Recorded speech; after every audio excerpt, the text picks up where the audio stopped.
बोला पुंडलिका श्री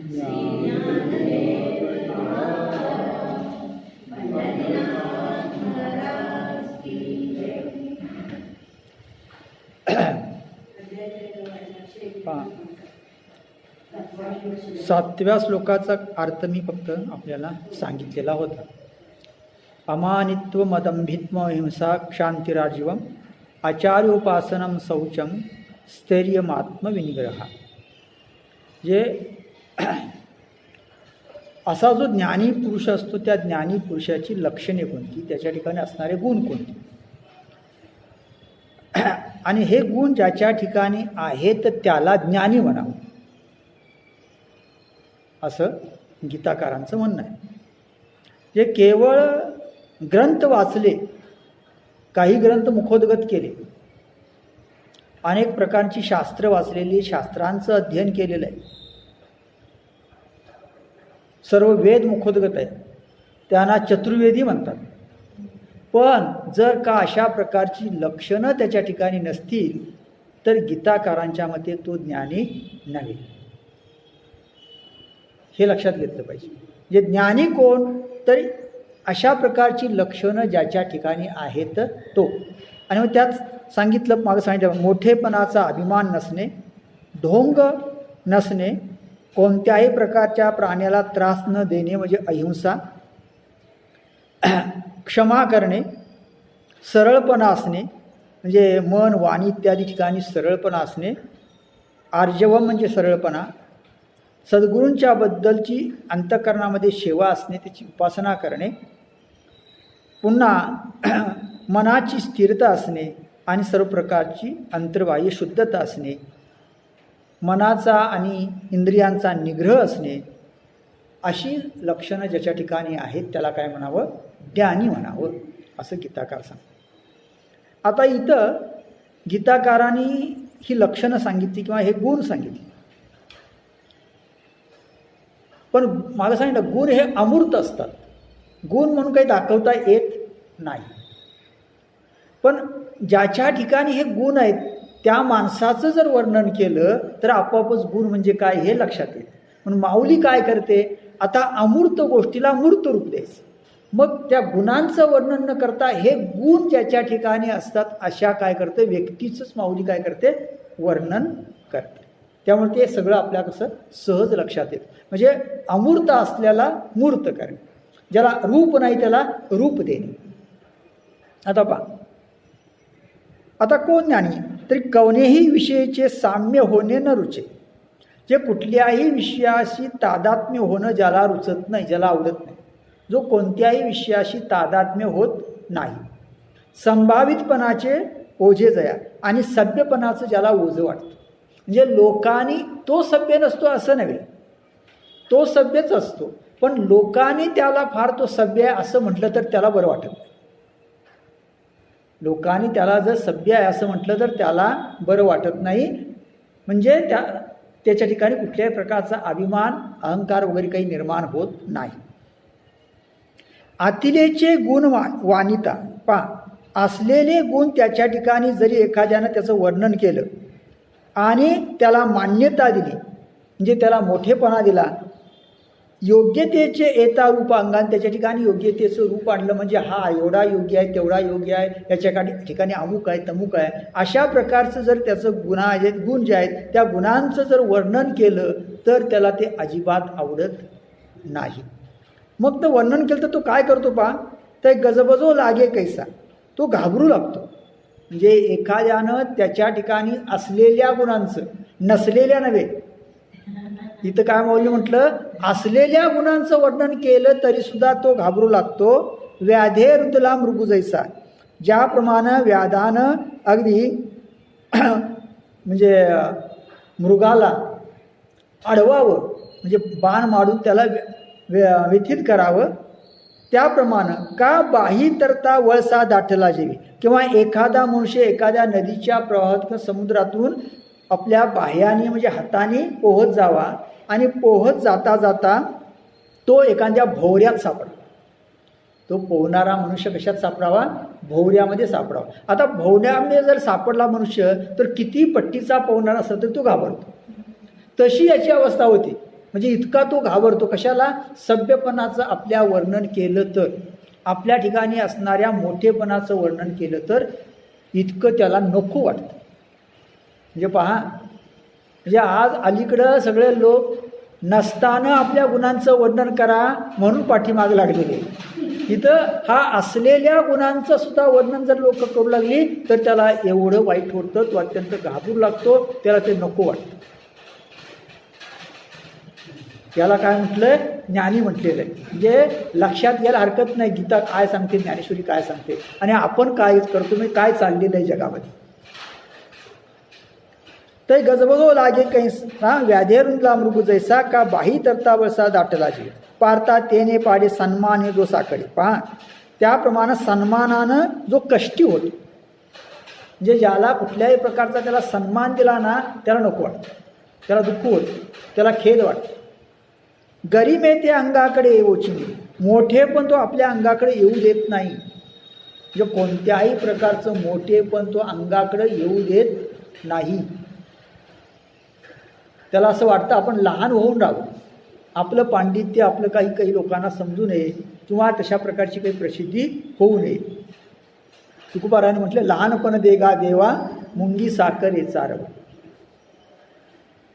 पूज्यता डोळानं देखावी. पहा, त्याची जर एखाद्यानं पूजा केली तर त्याला असं वाटतं आपली पूज्यता आपल्या डोळ्यांनी पाहू नये, म्हणजे माझी कोणी पूजा वगैरे काही पूजा अर्चा करू नये. आणि इथं अलीकडं आपल्याकडे काय चाललेलं आहे? ह्याची 5 पूजा करा आणि त्याची 5 पूजा करा. आणि त्यासाठी आपण काय करतोय? भयंकर अशा प्रकारचे प्रयत्न करतोय. पण इथं पूज्यता डोळानं देखावी, स्वकीर्ती कानी ऐकावी. स्वतःची कीर्ती आपल्या कानानं ऐकू नये असं त्याला वाटतं. आपल्याला आपली कीर्ती ऐकूच येऊ नये. का अमुक ऐशी व्हावी शेची लोका, मी अमुक एक आहे अशी आठवण सुद्धा लोकांच्यात राहू. म्हणजे मी एक अमुक आहे, एक मोठा आहे, अमुक आहे, तमुक आहे वगैरे वगैरे अशा प्रकारची आठवण सुद्धा लोकांच्यामध्ये राहू नये. ते सत्काराची कोवटी के गोटी के आदरा देईल भेटी. पहा, आणि मग असं असेल तर सत्काराची गोष्ट तर वेगळी. सत्कार वगैरे त्याला काही नकोच असतो, तो आदराला भेटी देत नाही. म्हणजे आदर वगैरे त्याला अजिबात नको असतो, म्हणजे त्याला सत्कार नको असतो, आदर नको असतो. मरण्याची साठी नमस्कारिता. पहा, जर त्याला कुणीतरी नमस्कार केला तर मरणासारखं वाटतं, मरणाची बरोबरी वाटते. म्हणजे त्याला अतिशय दुःख होतं, कष्ट होतं जर कुणी नमस्कार केला तर.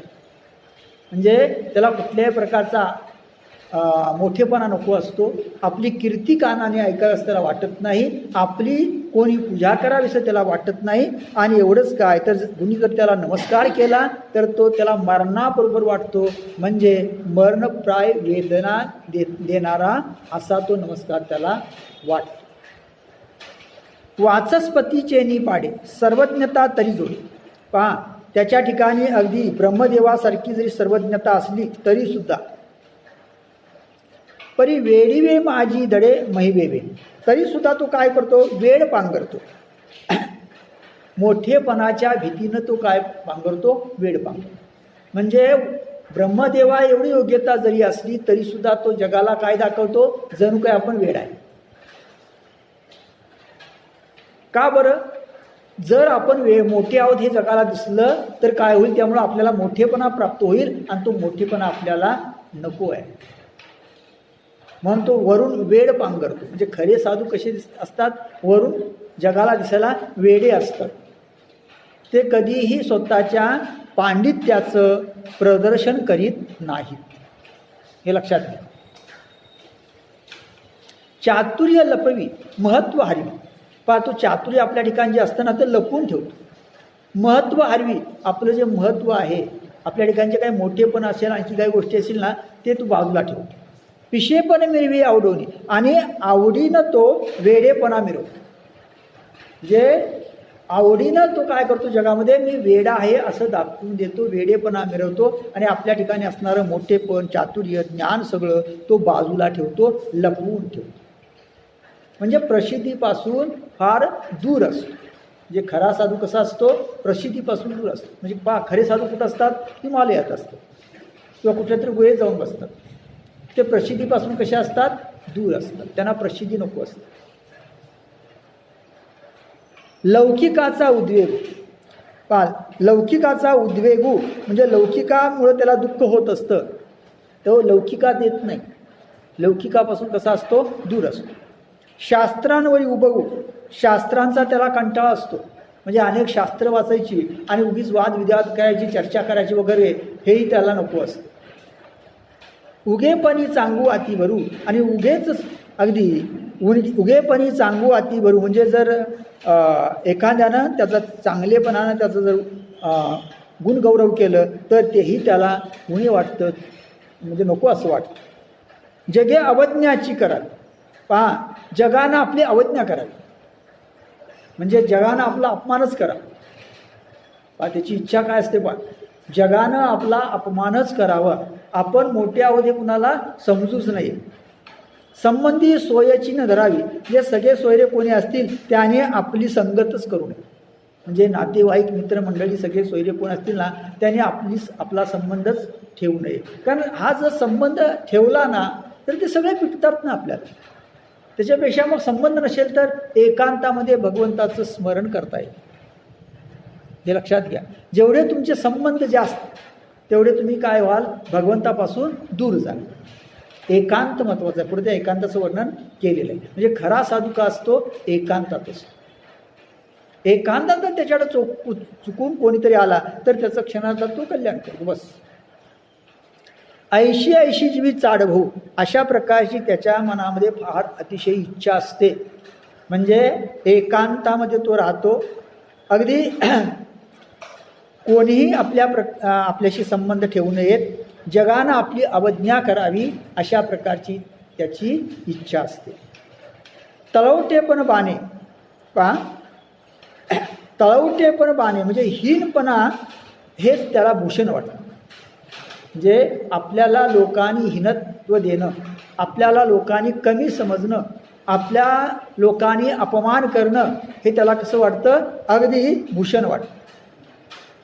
अंगी हिनावो खेवणे, पहा नम्रपणा हे हीनपण जे आहे तेच त्याचं भूषण असतं, अलंकार असतं.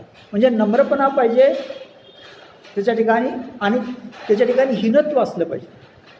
जगानं सगळं आपल्याला हीनत्व द्यावं अशी त्याची इच्छा असते. आपली इच्छा काय असते, जगानं आपल्याला मोठेपण द्यावं. म्हणजे उलटं असतं आपलं सगळं. जगानं आपल्याला मोठेपण द्यावं, जगानं आपल्या पाया पडावं वगैरे वगैरे अशी आपली इच्छा असते. पण याची इच्छा मात्र त्याच्या विरोधी असते.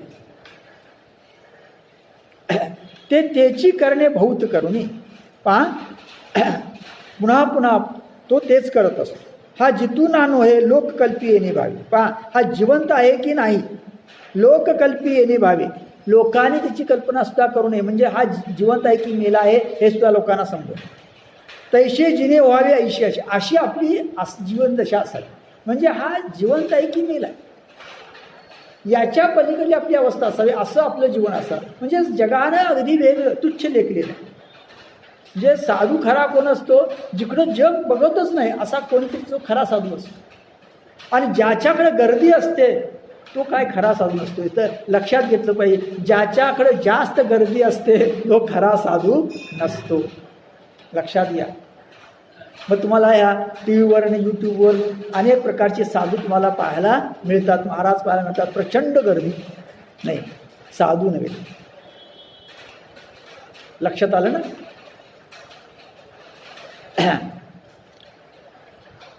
पै चालू तू का नो हे की वारेने जातू आहे, जना ऐसा भ्रमू जाये तैसे होईल. पहा हा चालत आहे की नाही, का वाऱ्यानं जात आहे, अशा प्रकारचा भ्रम जनाला व्हावा तैसे होईल, तसं व्हावं. म्हणजे हा काही अगदी कसपटासारखा आहे, वाऱ्यानं जातो. ह्याला काही वजनच नाही, ह्याला काही किंमतच नाही, ह्याला काहीही नाही. असा जगाला भ्रम व्हावा. म्हणजे जगाला काय वाटावं, ह्याच्याकडे काहीच नाही. जगाला ह्याच्याकडे सर्व काही असं वाटावं असं नव्हे, काही नाही असं वाटावं, उलट आहे सगळं. जे आजचे जे सगळे साधू संत यांचे जे विचार केले आपण ज्यांना म्हणतोय ना, त्याच्या अगदी सगळं कसं आहे, विरोधी. हे लक्षात घ्या. जे खरा साधू कोण, खरा संत कोण, हे इथं सांगितले. माझे असते पण लोक, माझं अस्तित्व लोप पाहू, नाम रूप हरपो, माझं नाव आणि रूप सुद्धा हरून जाऊ. म्हणजे माझं नाव रूप अस्तित्व हे सगळं लोप पाहू. मज झणे वाशिपो भूत जातं, आणि पुन्हा मला मज झणे वाशिपो भूत जातो, हे सगळं प्राणी मात्र मला कदाचित पाहून भीतील हो, तसं काही नाही. ऐशी जयाची नवशिये, जो नित्य एकांता जातू जाई, असं ज्याला सतत नवसानं जो मागून घेतो, जो नित्य एकांता जातू जाई, जो सतत एकांतामध्ये जातो. म्हणजे खरा साधू कशात असतो, एकांतात असतो, लोकांतात नसतो. अलीकडे सगळे साधू कशात आहेत, लोकांतात आहेत. तर लक्षात घ्या, एकांत आणि लोकांत. नमेची जो जे विजनाचे, नामेची जो जे विजनाचे, तो केवळ जगतो म्हणजे नावालाच, नाहीतर खरं तर तो कशात असतो, विजनवासात असतो. म्हणजे जिथं काही माणसं नाहीत, लोक नाहीत, अशा ठिकाणी तो राहतो. म्हणजे पहा, विजनवासात असतो. म्हणजे त्याला कमीत कमी माणसं असतात, येत नाहीत असं नाही, पण अत्यंत चांगली अशा प्रकारची, तशाच प्रकारची प्रवृत्ती असलेली काही लोक अगदी त्याला भेटायला येतात. म्हणजे त्यानं बाजार मांडलेला असतो. आजच्या शब्दात सांगायचं म्हटलं तर काय, त्यानं अशा प्रकारे बाजार मांडलेला नसतो. तो खऱ्या अर्थानं खरा साधू असं सांगायचं. वायू आणि तयापडे, पहा, तो वायूसारखा असतो. वायूशी राहणं, वायूशी करणं त्याला आवडतं. गगनेशी बोलू आवडेल, पहा, तो आकाशाशी बोलायला त्याला आवडतं. कुणाशी बोलायचं, आकाशाशी. जिवे प्राणे झाडे पडयंती जया, आणि ज्याला झाडं प्राणापेक्षा जास्त प्रिय असतात. जे वनस्पती, झाडं, वृक्षवल्ली आम्हा सोयरी वनचर, तुकोबाराने हे स्पष्ट असं इकडे सांगितलं. जे झाडं त्याला प्राणप्रिय असतात, कारण तो झाडांशी बोलतो, आकाशाशी बोलतो, वाऱ्याशी बोलतो. जे खरा साधू कुणाशी बोलतो, म्हणजे तो एकांतात असतो. जे तुम्ही आज परिस्थिती अशी आहे की 4 माणसं एकत्र आले ना, तर ती अध्यात्मावर बोलतच नाही. तो ती बोलतात कशावर, जास्ती असं राजकारण. मग त्याच्यापेक्षा आकाशाशी बोलणं बरं नाही का. आकाशाशी बोलतो याचा तो स्वतःशीच बोलतो, स्वतःचं काहीतरी आत्मचिंतन करतो, मनन करतो, असा त्याचा अर्थ आहे, असं आपल्या लक्षात. झाडांशी बोलतो, झाडं त्याला प्रिय वाटतात, ती शांत आहेत, व्यवस्थित आहेत, चांगली आहेत, ती अशी नको ती चर्चा करत नाही. मग त्याला झाडं काय असतात, प्रिय असतात, हे लक्षात घ्या. आणि म्हणून म्हटलं आकाशाशी बोलतो. आम्हाला पूर्वी एक पाठ होता, तसंच आठवलं म्हणून सांगतो. पाठाचं नाव होतं श्रीयुत आकाश. श्रीयुत आकाश म्हणजे आकाशाबरोबर. हे एक गृहस्थ असतात. आता सकाळी आपण फिरायला जातो, फिरायला जाताना एक ग्रुप असतो आपला, एक 4 माणसाचा, 10 माणसाचा, 5 असा बोलत जातात. एक माणूस असा असतो, तो एकटाच फिरायला जातो, त्याच्याबरोबर कोणी नसतो. लेखकानं फार सुंदर वर्णन केलं. मग एक दिवस सगळे विचारतात, अरे हा एकटाच फिरायला जातोय, ह्याच्यावर कोणीच नाही, ह्याला जरा प्रश्न आपण विचारूया की हा असा का फिरायला जातो, वगैरे वगैरे. मग त्यातले काही लोक येतात, त्याला म्हणतात, तुम्ही पुन्हा फिरायला जाता, तुमच्यावर कोणीच नसतं. तर तो म्हणतो श्रीयुत आकाश, मी आकाशाबरोबर जातो फिरायला. म्हणजे मी आकाशातले ग्रह तारे मोजतो, त्यांच्याशी बोलतो, त्या ढगांशी बोलतो, त्या वातावरणाशी बोलतो, मी त्याच्याशी काय होतो, तन्मय. जे खरा साधू हा असा आकाशाशी बोलतो, वायूशी बोलतो, झाडांशी बोलतो. त्याला झाडं प्रिय असतात, कारण माणसं प्रिय नाही. माणसं फार वाईट आहेत. जगात सगळ्यात काही वाईट असेल तर मनुष्यप्राय आहे, लक्षात घ्या. हे सिद्धच आहे. असा स्वार्थी प्राणी दुसरा कुठलाही नाही. किंबहुना आईशी चिन्हे जया देखशी, जाण तया शेजेशी, ज्ञानेशी शेज जारी. अशा प्रकारची चिन्हे ज्याच्या ठिकाणी पाहशील ना, त्याच्या ठिकाणी त्याच्या त्या ज्ञान त्याच्या त्या शय्येवर त्यानं घर केलेलं आहे. शय्या घरामध्ये ते आहे असं म्हणा हरकत नाही. म्हणजे तोच खरा ज्ञानी आहे असं म्हणायला हरकत नाही. जे ज्ञानी पुरुषाचं हे पहिलं लक्षण सांगितलं. ज्ञानी कुणाला म्हणायचं, हे पहा, जे जो सर्वांपासून दूर आहे, लौकिकापासून दूर आहे, संसारापासून दूर आहे, ह्या जगातल्या सगळ्या सन्मानाच्या ज्या गोष्टी आहेत ना आणि प्रतिष्ठेच्या ज्या गोष्टी आहेत त्या सर्वांपासून तो कसा आहे, दूर असा त्याचा अर्थ. कारण आपलं सगळं कशावर चाललेलं आहे, प्रतिष्ठेवर चाललेलं आहे. आपण प्रत्येक गोष्टीमध्ये काय बघतोय, प्रतिष्ठा बघतोय. गाडी घेताना आपण प्रतिष्ठा बघतो, म्हणजे आपल्या प्रतिष्ठेला कुठली गाडी शोभेल. आपण गाडी घेताना असा विचार करत नाही आपल्या कामाला कुठली उपयोगी आहे. गाडी खरं तर कामासाठी पाहिजे, प्रतिष्ठेसाठी नको. पण आपण त्यात काय करतो, प्रतिष्ठा शोधतो. आपण कपडे सुद्धा कशासाठी वापरतो, प्रतिष्ठेसाठी वापरतो. आपल्याला कुठले शोभून दिसतील याचा आपण विचार करीत नाही. म्हणजे इथं मात्र हा जो आहे तो या प्रतिष्ठेपासून कसा आहे, अत्यंत दूर आहे. पण अमानित्व पुरुषी ते जाणावे ईमशी. पहा आता अमानित्व जे म्हणतात ते या लक्षणांनी वर सांगितल्याप्रमाणे सांगितले. आता अधंबाच्या ओळखीशी चौरसू देव. आता अधंब पण कशाला म्हणतात तेही मी तुला सांगतो, त्याचा अभिप्राय त्याचं रहस्य सांगतो असं भगवान सांगतात, म्हणजे माऊली म्हणते. तरी अधंबित्व ऐशे लोभियाचे मन जैसे जीवू जावो परी नुमसे ठेवीला ठाव. पहा आता अदंबित्व म्हणजे काय, तर त्याच्यासाठी अगोदर उदाहरण दिलेले. ती उदाहरण अशी की दांभिकपणा म्हणजे काय, आपण करायचं थोडं आणि दाखवायचं जास्त, किंवा आपण जे करतो ना त्याचा गाजावाजा फार कर. हां ह्याला काय म्हणतात, दांभिकपणा. आता हा जो आहे तो अदांभिक आहे. तो कधीही आपल्याकडून कुठलेही चांगलं कृत्य झालं तर तो जगाला दाखवून देत नाही, तो प्रकट करीत नाही. आता याच्यासाठी पहिल्यांदा काही उदाहरण दिली माऊली. पहा, लोभियाचे मन जैसे जीव जावो परी नुमसे ठेवीला ठाव. लोभी माणूस असतो ना, तो लोभी माणूस असा असतो त्याच्या घरामध्ये काहीतरी अगदी ठेवा असतो, पण जीव जरी गेला तर तो ठेवा जो कुठं आहे तो कुणाला सांगत नाही. म्हणजे चोर आला आणि चोरांनी मारलं तरी सुद्धा घरातला ठेवा जो आहे तो लपवून ठेवणार, तो कधीही प्रकट करणार नाही, कधीही सांगणार नाही. तयापरी किरीटी पडिलाई प्राण संकटी परी सुकृत न प्रकटी अंगे बोली. त्याप्रमाणे कितीही प्राण संकटामध्ये पडला तरी सुद्धा मनुष्य आपण केलेलं जे सुकृत असतं म्हणजे पुण्य असतं ते स्वतःच्या मुखानं सांगत नाही. म्हणजे मी एवढा मोठा आहे, मी असा आहे, मी तसा चांगला आहे, मी हे केलेलं आहे, मी ते केलेलं आहे वगैरे, स्वतःच्या मुखानं कुठल्याही प्रकारचं पुण्य चांगलं कृत्य तो सांगत नाही. खडाने आला पान्ना पळवी जेवी अर्जुना का लपवी पन्यांगणा वडीलपण. पहा, म्हणजे खोडकर गाय ज्याप्रमाणे आलेला पान्ना पळवते किंवा वेशा ज्याप्रमाणे आपलं वृद्धत्व जे असतं ते लपवते, आड्यू आतुडे आडवी. अगदी वृद्धत्व धनवान मनुष्य काय करतो, त्याला जो काही ठेवा सापडलेला असतो तो अगदी रणामध्ये जरी तो असला तरी सुद्धा मन अड्डतात जेवी हरवी नातरी कुळवधू लपवी वाते. म्हणजे ज्याप्रमाणे धनवान मनुष्याला एखादा जर काही ठेवा असे सापडला किंवा तो अरण्यात सापडला असेल तरी सुद्धा तो त्याच्यापासून सगळं बाजूला ठेवतो, किंवा आड्यता जेवी हरवी नातरी कुळवधू लपवी अविवाते, किंवा कुळवधू वसते ती आपले अवयव लपविते.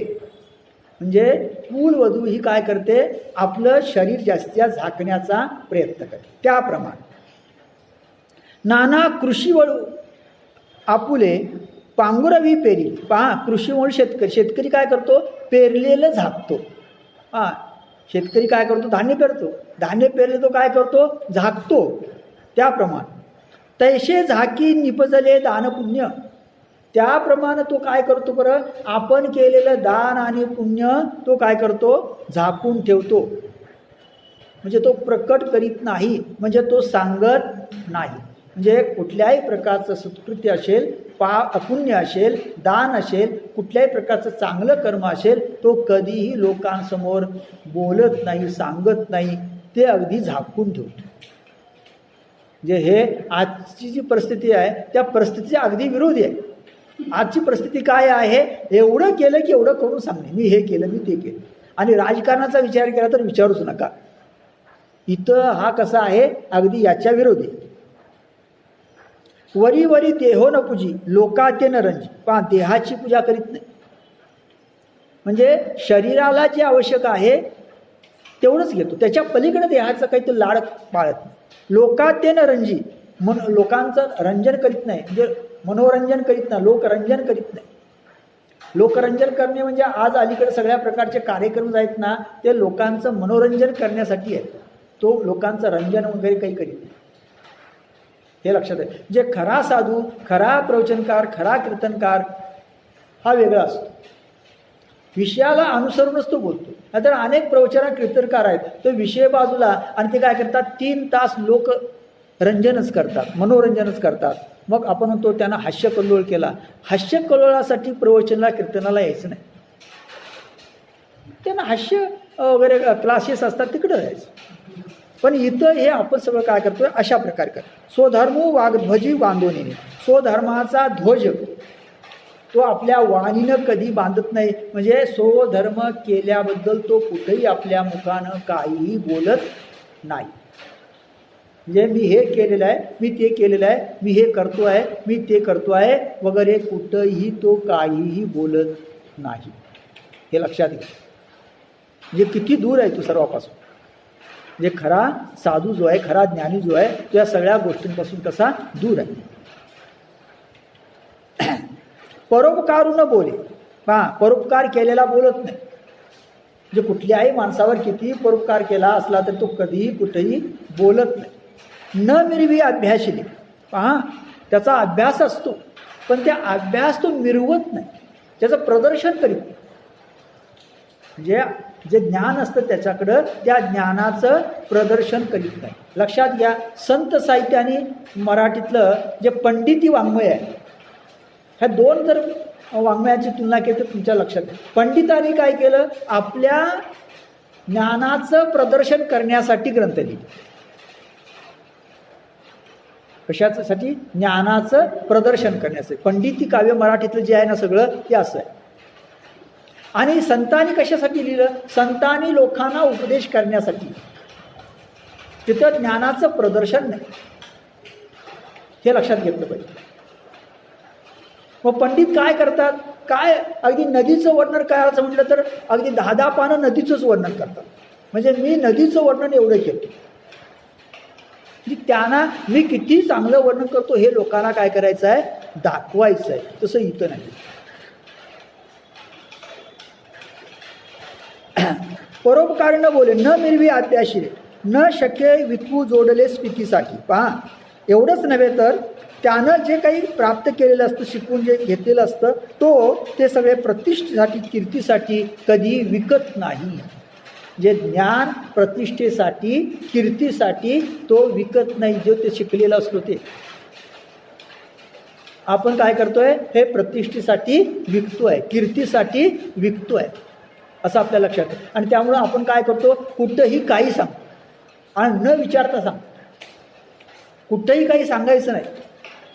कुठंही तुम्ही काही सांगू लागला तर त्याला काही अर्थ राहत नाही, त्याला किंमत राहत नाही, हे लक्षात घेतलं पाहिजे. शरीर भोगाकडे पाहता कृपण व्हावे, एरवी धर्मविषयी थोडे बहु न म्हणे. पहा, शरीर भोगाचा विचार केला तर एखाद्या कंजूस माणसासारखा तो असतो. म्हणजे शरीर भोगाचा तो फारसा काही विचार करीत नाही. एरवी धर्मविषयी थोडे बहु न म्हणे, पण धर्माबद्दल जर काही असेल तर मात्र तो चर्चा करतो. तो त्याला कुठल्याही प्रकारचे धर्माबद्दल दान वगैरे करताना आणि काही गोष्टी करताना तो लहान मोठं कमी जास्त काही म्हणत नाही. म्हणजे अगदी सरळ हातानं काय करतो, दान करतो किंवा सर्व काही देऊन टाकतो. घरी दिशे साकड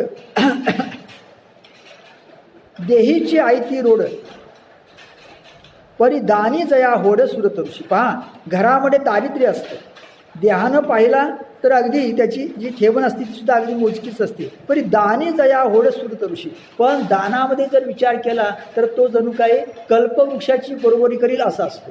म्हणजे घरामध्ये दारिद्र्य असताना सुद्धा तो काय करतो, अत्यंत दान करतो. म्हणजे जे काही असेल ते देऊन टाकण्याची त्याची काय असते, तयारी असते. एवढा तो दानी असतो. म्हणजे जणू काही सुरतरुष, म्हणजे कल्पवृक्षाची पैज करता येईल, पैज मारता येईल एवढा तो काय असतो, दान करतो. आणि घरामध्ये दारिद्र्य असलं तरी सुद्धा इथं आपल्याकडे भरपूर काही असतं, पण आपण कधीही द्यायचा विचार करीत नाही. दान दिलं पाहिजे, हे लक्षात घ्या. आपण दान घेतो, आपलं उलटं आहे. आपण काय करतोय? दान घेतोय. पण दान घेणं म्हणजे दुसऱ्याचं पाप येईल. शास्त्रानं सांगितले दान कधीही घेऊ नका. दान देणारी व्यक्ती जर योग्य नसेल आणि दान जे त्यानं देतोय ते जर त्यानं योग्य पद्धतीने मिळवलेलं नसेल, तर तो 2 नंबरचा पैसा असेल, तर तुम्ही जर तो घेतला ना तर त्याचं पाप तुमच्याकडे येईल. शास्त्र सांगतो. दान घेताना विचार केला पाहिजे, हे लक्षात घ्या.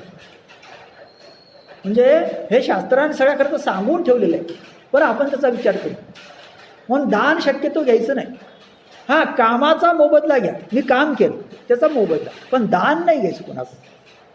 आणि मग दान घ्यायचंच असेल तर काय करावं लागेल? त्याचं तो कसा आहे ते पाहावं लागेल. त्यानं मिळवलेली संपत्ती कोणत्या प्रकारची आहे ते बघावं लागेल. आणि ते मागायचं नाही. दुसरी अट आहे त्याच्यामध्ये, मागायचं नाही. ते आपण काय करतोय? मागतोय, पाकिट मागतो आपण, 50,000 द्या, 60,000 द्या वगैरे वगैरे. नाही, मागायचं नाही. मागितलं की किंमत संपली, लक्षात घ्या. कधी कुणाकडे काही मागू नका. म्हणजे या ज्या गोष्टी आहेत ना त्या कमीत कमी या कीर्तनकारांनी, प्रवचनकारांनी जे धर्म व्यत्यय म्हणतात ना त्यांनी पाळल्या पाहिजे. पहा, किंबहुना स्वधर्मी थोरू अवसरी उदारू. पहा, स्वधर्मामध्ये तो थोर असतो, श्रेष्ठ असतो, म्हणजे स्वधर्माचं तो पालन करतो. अवसरी उदारू, अगदी वेळेनुसार तो उदारही असतो, म्हणजे आपल्याकडलं जे आहे ते तो देऊन टाकतो. आत्मचर्चे चतुर एरवी वेडा, आत्मचर्चेमध्ये मात्र चतुर असतो. आत्मचर्चा तो करतो, त्यात चतुर आहे, तो ज्ञानी आहे. पण इतर वेळा मात्र वेडा. म्हणजे इतर गोष्टीवर चर्चा करायची म्हटलं तर कसा असतो? तो वेड्यासारखा.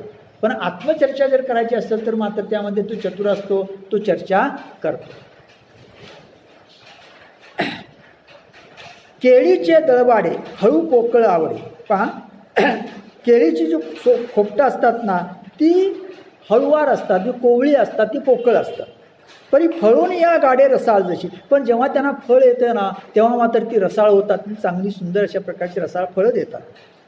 का मेघाचे अंग झिल दिले वारेने जैसे जाईल, परी वर्ष ती नवल घन वाटते. पहा, पण ढगांचं अंग कसं असतं?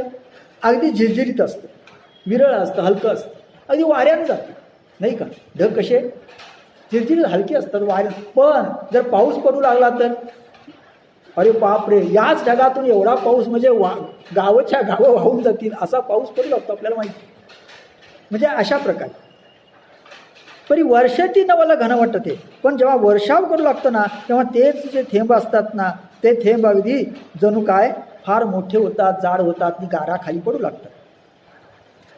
तैसा जो पूर्णपणे पाहता धाती येईल, एरवी तरी वाणी तोची ठाऊ. पहा, तैसा जो पूर्णपणे पाहता धाती येईल, असा जो पूर्णपणे अगदी तृप्त असतो, इच्छा तृप्त ज्याची असते, एरवी तरी वाणी तोची ठाऊ, आणि तशाच प्रकारे त्याची वाणी सुद्धा असते. हे असो या चिन्हांचा नटनाटू ठाई जयाच्या. अशा प्रकारे स्पष्ट चिन्हे ज्याच्या ठिकाणी असतील, जाण ज्ञान तयाच्या हाताचढे. माऊली म्हणते अशा चिन्हांनी जो युक्त असेल ना त्याच्या हातात ज्ञान चढतं, म्हणजे त्याच्या ठिकाणी ज्ञान आपोआप असतं, ते राहायलाच येतं त्या ठिकाणी, असं म्हणायला काही हरकत नाही. म्हणजे पहा, 494 पान. म्हणजे ज्ञान हे कुणाजवळ असतं? अशा माणसाजवळ. याचा अर्थच असा होतो की माऊलीनं आणि आपल्या संतांनी केवळ पुस्तकी ज्ञानाला इथं पूर्ण फाटा दिलेला आहे. केवळ पुस्तकं वाचणं आणि पुस्तकं वाचून काही पाठ करून लोकांना सांगणं वगैरे वगैरे याला ज्ञानी म्हटलेलं नाही. प्रत्यक्ष गुण ज्याच्या ठिकाणी आहेत त्यालाच ज्ञानी म्हटलेलं आहे. 494 पान, पहिली ओळी. पैगा अधम्मपण म्हणतले ते हे जाणं, आता ऐक कोण अहिंसेची. आता अधम्मपण जे आहे ते अशा प्रकारचे. आता अहिंसा म्हणजे काय हे मी तुला सांगतो, ऐक बाबा. तरी अहिंसा भोवती परी बोलिले अशी अवतारी आपुलाली या मतांतरीन लुपिली. माऊली म्हणते अहिंसेबद्दल पूर्वी अनेक लोकांनी अनेक प्रकारे सांगितलेलं आहे आणि आपापली मतं सांगितलेली आहेत. आता अहिंसा म्हटल्यानंतर त्याच्या अगोदर जर अनेकांची मतं अनेक प्रकारची असतील तर त्या मतांचा धांडोळा माऊली सुरुवातीला घेते आणि मग आपलं मत सांगते. परी ते ऐशी देका जैसा खांडून या शाखा मग तयाच्या बुळका खूप किजे. पहा की ज्याप्रमाणे एखाद्या झाडाच्या अगदी ज्या फांद्या असतात त्या फांद्या तोडून त्या झाडाच्या बुंद्याला काय करावा, कुंपण करावं. आता पहा ह्याला अहिंसा म्हणता येईल का? झाडाच्या फांद्या तोडल्या आणि त्या झाडाच्या बुंद्याला काय केलं, कुंपण केलं. तशा प्रकारची ती अहिंसा आहे पूर्वीची असं माऊलीला म्हणायचं. का बाहू तोडून पचवीचे किंवा आपले बाहू तोडावेत आणि तेच शिजवून खावेत. म्हणजे हात तोडावेत आणि तेच शिजवून खावेत, याला काय अर्थ आहे का? नाही. मग भुकेची पिढा राखीची नाना देऊळ मोडून की जे पवळी देवा किंवा देऊळ मोडावं आणि काय करावं, देवळाच्या सभोवती आवार करावा. म्हणजे ह्या पूर्वीची जे अहिंसा ज्यांनी म्हटलेलं आहे ना तो अशातला प्रकार आहे की देऊळ मोडून काय करावं, देवळाच्या सभोवती आवार करावा. याला काही अर्थ नाही. तैशी हिंसाची करुणी अहिंसा निपज विजय हा ऐसा पै पूर्वमीमांसा निर्णय केला. म्हणून हिंसाच करून त्यातून अहिंसा निर्माण होते असं पूर्वमीमांसा या शास्त्रानं सांगितलेलं आहे, म्हणजे वेदांनी सांगितलेलं आहे. आता वेदांनी सांगितलं म्हणजे काय, वेदामध्ये पशुहिंसा सांगितलेली आहे, पशु मारावा. आता वेद म्हणतो की पशु मारावा आणि पशु मारल्यानंतर त्यातून काय होते, अहिंसा निर्माण. माऊली असं म्हणते हिंसा केल्यानंतर हिंसेतून अहिंसा कशी निर्माण होईल, शक्यच नाही. म्हणजे वेदामध्ये जे सांगे यज्ञामध्ये पशु मारावा हे माऊलीला मान्य नाही, संतांना मान्य नाही. संतांनी त्याचा निषेध केलेला आहे, हे लक्षात घ्या. यज्ञामध्ये पशु मारावा या गोष्टीचा. पण ज्ञानेश्वरीवरच बोलणारे ह्याचं समर्थन करतात. त्यांना काय करायचं, एका बाजूला वेदांचंही समर्थन करायचं आहे आणि दुसऱ्या बाजूला ज्ञानेश्वरी बाजूला ठेवायची नाही. कारण ज्ञानेश्वरीला चांगले दिवस आलेत, पण ज्ञानेश्वरी जर बाजूला ठेवली तर यांना कोण विचारणार, हा प्रश्न. ही त्यांची गोची आहे म्हणून असं बोलता येतो, असं आपल्या लक्षात येईल. पण नाही, यज्ञामध्ये पशु मारावा हे संतांना मान्य नाही, त्यातून अहिंसा वगैरे काही निर्माण होत नाही, हे लक्षात. जे अवष्टीचे नि उपद्रवे गादले विश्वावे म्हणून पर्जनिष्ठी करावे नानाया. पहा दुष्काळ पडला आणि त्या दुष्काळानं संपूर्ण जग गांजून गेलं आणि म्हणून त्यासाठी अनेक प्रकारचे पर्जन्य याग करण्यासाठी काय केलं बरं, तर ती इष्टीची याबुडी पशुहिंसा रोकडी. मग अशा प्रकारचे यज्ञ करण्यासाठी काय केली, पशुहिंसा केली. मग अहिंसेची थडी कैची दिशी. मग माऊली म्हणते त्यातून अहिंसा कशी दिसेल. म्हणजे एखादा यज्ञ करायचा, यज्ञामध्ये पशु मारायचा, पण त्या पशु मारण्यातून अहिंसा कशी निर्माण होईल, अहिंसा येणारच. पेरिजे नुसती हिंसा तिथं उगेल काय अहिंसा, पण नवल बापा दिवसा या याज्ञिकांचा. पहा, अरे बाबा नुसती जिथं हिंसा पेरली जाते तिथं अहिंसा कशी उगवेल. पण हे जे याज्ञिक आहेत ना त्यांच्या यात असं म्हणण्याच्या धैर्यपणाचं आश्चर्य वाटतं. कसं काय ते म्हणतात की यातून अहिंसा जन्माला येते. अनेक पशु मारतात, एवढे पशु मारतात. पूर्वीच्या काळामध्ये असे भयंकर यज्ञ केले जातात आणि त्या ठिकाणी अनेक प्रकारचे वेगवेगळ्या प्रकारचे प्राणी मारले जातात. एवढे मारले जात की जे कलकत्त्याला काली मातेचं मंदिर आहे, त्या काली मातेच्या मंदिराच्या समोर केलेला यज्ञ आणि तिथं मारलेले जे पशु होते त्या पशूंच्या रक्ताचा पाट बंगालच्या उपसागरात जाऊन मिळाला. आणि आम्ही फार मोठा यज्ञ केला असं ते पंडित सांगत होते. एक लक्षात घ्या, त्यावेळी त्या प्राण्याला अतिशय वेदना होतात. श्रीपाद श्रीवल्लभांनी सुद्धा स्पष्ट सांगितलेलं आहे की त्यावेळी त्या प्राण्याला अतिशय वेदना होतात आणि तो प्राणी तो देह टाकताना शाप देतो. आता कुणालाही मारल्यानंतर कोणी आशीर्वाद देईल का, साधी गोष्ट आहे हो. ते याज्ञिक सांगू देत ना, ब्रह्मदेव येऊन सांगू. कोणीही स्वतःला मारत असताना तू कधीही कुणाला आशीर्वाद देणार, तो काय देणार बरं? शापच देणार. आणि म्हणून श्रीपाद श्री वल्लभ म्हणतात की जर समजा शेळीला तुम्ही मारलं त्या यज्ञामध्ये, तर शेळी तुम्हाला शाप देते, पुढच्या जन्मी तुम्ही शेळी होता आणि तो तुम्हाला मारतो. आणि हे चक्र जोपर्यंत कोणी कोणाला क्षमा करीत नाही तोपर्यंत चालू राहते. हे लक्षात घ्या. म्हणजे इथं आपण लक्षात घेतलं पाहिजे. याचा अर्थ काय? कमीत कमी आपल्याला ज्याचा उपद्रव नाही अशा तरी प्राण्यांना वगैरे मारून टाका. हे लक्षात घेतलं पाहिजे. जे सगळेच काय आपल्याला उपद्रव देतात असं नाही. जगातले सगळेच प्राणी काय आपल्याला उपद्रव देत नाहीत. आणि जगामध्ये सृष्टीमध्ये एक संतुलन आहे ना, ते संतुलन बिघडून कसं चालेल? म्हणून इथं असं म्हटलेलं आहे पहा. आणि आयुर्वेद वागवा तो याच मोहरा पांडवा, जे जीवा कारणे करावा जीव घातो. आता आयुर्वेद जो आहे तो याच्यावरच अवलंबलेला आहे, याच मार्गाचा आहे. जीवासाठी जीवघात करावा म्हणजे अनेक प्रकारची फळं, अनेक प्रकारच्या फांद्या, अनेक प्रकारची फुलं तोडून आणावीत त्या झाडांची आणि काय करावं? इतरांना वाचवावं. ही हिंसाच आहे.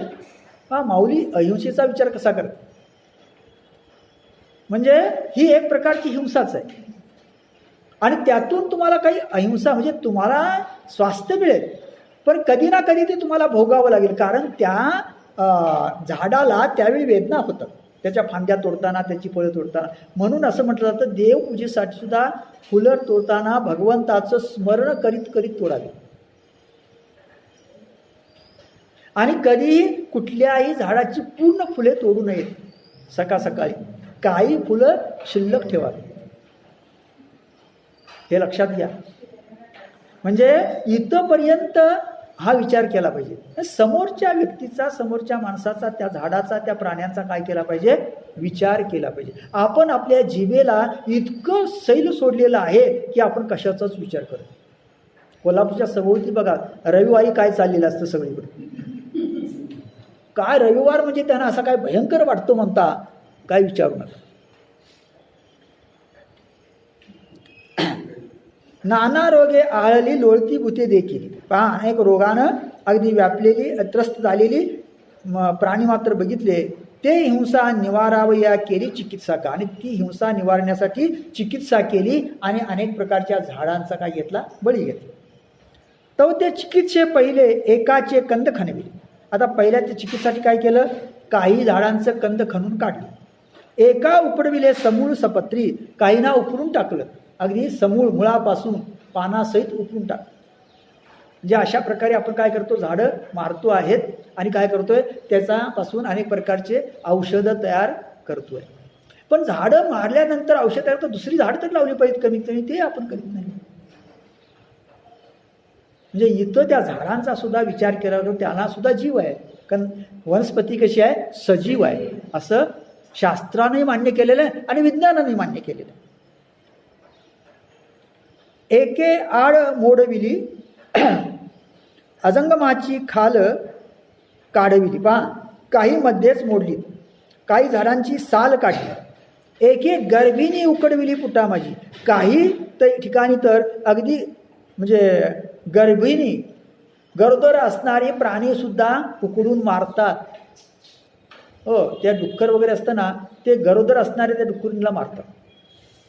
काल परवाच तुम्ही पेपरमध्ये आलं बघा, त्या वन्य प्राण्याचं जे मारलं होतं त्या याने, त्या ती हे होती, गरोदर होती, मग गर्भिणी होती. म्हणजे पहा, हे भयंकर. असं जगण्याला काही अर्थ नाही. जगण्याला सुद्धा काहीतरी असावं, काहीतरी जे समोरच्या प्राण्यांना किती मारायचं आणि त्यातून आपण आपलं जीवन जगायचं.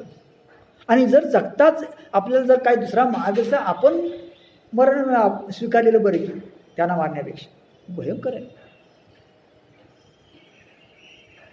अजात शत्रू तरुवरा सर्वांगी देवविल्या शिरा. पहा, तरुवर म्हणजे झाडं कशी असतात? अजात शत्रू असतात. हो, त्यांचं कुणाशी शत्रुत्व असतं का? नाही. त्याच्या सर्वांगी देवविल्या शिरा, त्याच्यावर शिरा काढतात, त्यातला चीक काढतात, नाही का? असं शिरा मारून त्याला काय करतात? चीक काढतात.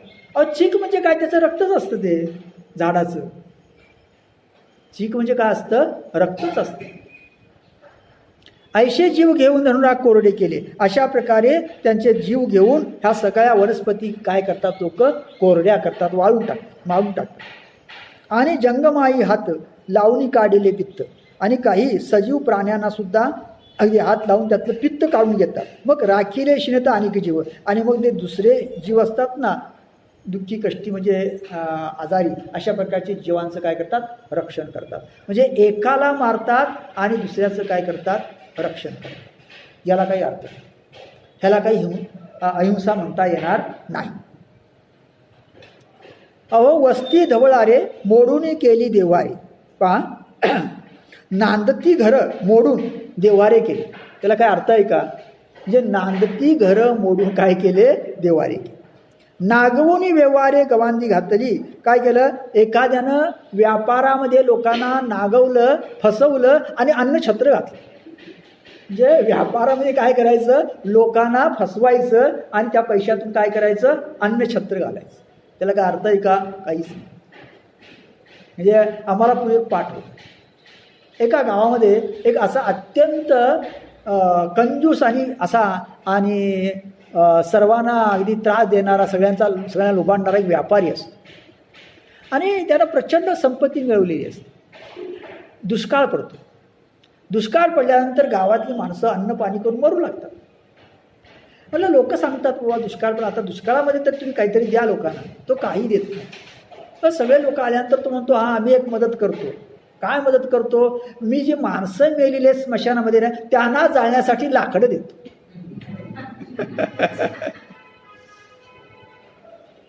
हे पहा, अशा प्रकारे काही लोक असतात, इतकी दुष्ट असतात. म्हणजे इथं काय करायचं, व्यापारातून लोकांचं काय करायचं आहे, फसवणूक करून पैसे मिळवायचे आणि अन्नछत्र घालायचं. आणि मग लोक काय म्हणतात, हो त्यांनी मोठा अन्नछत्र घातलं बरं का. हे अन्नछत्र घालणारे मोठमोठे लोक असतात ना, 2 नंबरचेच असतात, हे लक्षात घ्या. मग ते अन्नछत्रात तुम्ही जेवला ना, पाप तुम्हाला लागतं. लक्षात ठेवा. म्हणजे अन्नछत्र घालणारा कोण आहे याचा पहिल्यांदा शोध घ्यायचा आणि मग काय करायचं, जेवायचं.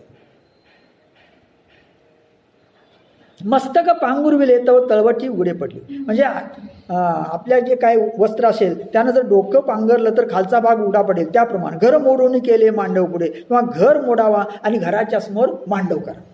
तर घर मोडून घराच्या समोर मांडव करण्याला काही अर्थ आहे का? काही नाही. नाना पांघुरणे जाळून जैसे तापणे, किंवा पांघरून जाळलं आणि शेकोटा केला. शेकण्यासाठी काय केलं, पांघरून जाळलं. का झाले अंग धुणे कुंजराचे, किंवा अगदी हत्तीला काय केलं, सर्व बाजून स्वच्छ करून धुतलं. त्या हत्तीला धुण्याला काही अर्थ नाही. तर पुन्हा काय होणार आहे, घाण होणारच आहे. नात्री बैल विकून गोठा, किंवा बैल विकून गोठा बांधला. बैल विकला आणि गोठा बांध. पुंसा लावणी बांधीचे गाठा, किंवा पोपटाला घालवून दिलं आणि त्यातून काय केलं, मग त्या पैशात पिंजरा बांधला. या करणे की चेष्टा काही असो. माऊली म्हणते, ह्या करण्याला काय म्हणावं, काय हसावं की रडावं, ह्या सगळ्या कशा गोष्टी आहेत, चुकीच्या आहेत. म्हणजे या प्रकारे ही अहिंसा असते. अशा अहिंसेला काही अर्थ नाही. ही खरी अहिंसा नव्हे. एकी धर्माच्या वाहनी गाळू आदरिले पाणी, तो गाळी त्या आहारणी जीव मेली. पहा, काहींनी काय केलं, धर्माचा क्षय होतो म्हणून म्हणले अनेक प्रकारचे जीवजंतू असतात पाण्यामध्ये, म्हणून त्यांनी पाणी गाळून पिण्याचा प्रयत्न केला. पण पाणी गाळून प्याल्यामुळं, पाण्यामुळे जगणारे जे जंतू असतात ना, ते मरण पावले. एक न पचवितीची कन हिंसेचे भेन, ते तर कदरतले प्राण त्याची हिंसा. पहा, काहींनी अगदी म्हणजे हिंसाच्या भीतीनं कुठल्याही प्रकारचे कण पचवायचे, म्हणजे कमीत कमी हे करण्याचा प्रयत्न केला, म्हणजे भक्षण करण्याचा प्रयत्न केला. ते तर कदरतले प्राण त्याची हिंसा, आणि त्यावेळी त्या प्राणांनाच त्रास झाला, तीच त्याची काय झाली, हिंसा झाली. एव हिंसाची अहिंसा कर्मकांडी हायसा सिद्धांत सुमनसा ओळख येतो. अशा प्रकारे कर्मकांडामध्ये हिंसेलाच अहिंसा असं म्हटलेलं आहे. हा कर्मकांडांचा सिद्धांत आहे असं माऊली सांगते. म्हणजे वेद, कर्मकांड यामध्ये जी अहिंसा सांगितलेली आहे ती वास्तविक अहिंसा नाही. हिंसेलाच काय म्हटलेलं आहे? अहिंसा म्हटलेलं आहे. पहिले अहिंसेचे नाव आम्ही केले जव तो स्फूर्ती बांधली हवं येमध्ये. माऊली असं म्हणते, पहिल्यांदा आम्ही जेव्हा असं म्हटलं की अहिंसेचं नाव करावं म्हणजे अहिंसेचं वर्णन करावं, तर तेव्हा आमच्या मनामध्ये बुद्धीमध्ये इच्छा निर्माण झाली की ही पहिली जी मतं आहेत अनेक ती पहिल्यांदा सांगावी आणि नंतर आपलं मत सांगावं. तरी कैशनी येते गाळावी म्हणून पहिले बोलावे. पहा, म्हणून पहिले जी मतं आहेत ती मतं कशी गाळावीत म्हणून आम्हाला बोलावं लागलं. तेवीची तुवाही जाणावी ऐसावं. आणि एवढंच नाही तर अर्जुना तुला सुद्धा ते समजून द्यावं हा त्या पाठीमाचा हेतू होता. बहुत करुणी किरटी हाची विषय गोटी एरविका आडवाटी धावी जाईल. माऊली म्हणते, अरे बाबा तुला समजावं म्हणून तर आम्ही हे सगळं सांगितलं, नाहीतर या आडवाटेला कोण कशाला जातो. म्हणजे आतापर्यंत जे वर्णन केलं अहिंसेचं ते मी केलं नसतं, पण तुला समजावं म्हणून काय केलं आहे हे सगळं वर्णन मी केलं. आता स्वमताची निर्धारा लागून या धनुर्धरा प्राप्ता मतांतरा निर्वचू कीजे. आता स्वमताचा जो आपलं जे मत आहे त्याच्याकडं दृष्टी ठेवून जी मत आहे, माझं जे मत आहे ते मत मी तुला सांगणार आहे, त्याचा विचार आपण या ठिकाणी करू किंवा करता येईल. ऐशी हे अवदारी निरुपती परी. आता यावरी मुख्य जेगा. आता अशा प्रकारे निरूपण करण्याची एक पद्धत आहे. म्हणजे माऊली असं म्हणते की इथं सांगण्याची एक पद्धत आहे की सांगत असताना काय करावं, त्या संदर्भातील पहिली जी मतं असतील ती पहिल्यांदा सांगावीत आणि नंतर आपलं मत सांगावं आणि आपलं मत सांगून पहिलं मत कसं चुकीचं आहे ते खोडून काढावं. ही सांगण्याची काय आहे एक पद्धत आहे. आता यावरी मुख्य जेगा. आता यानंतर मुख्य मत जे आहे ते आपलं ते स्वमत बोली जाईल अहिंसेरूप की जाईल.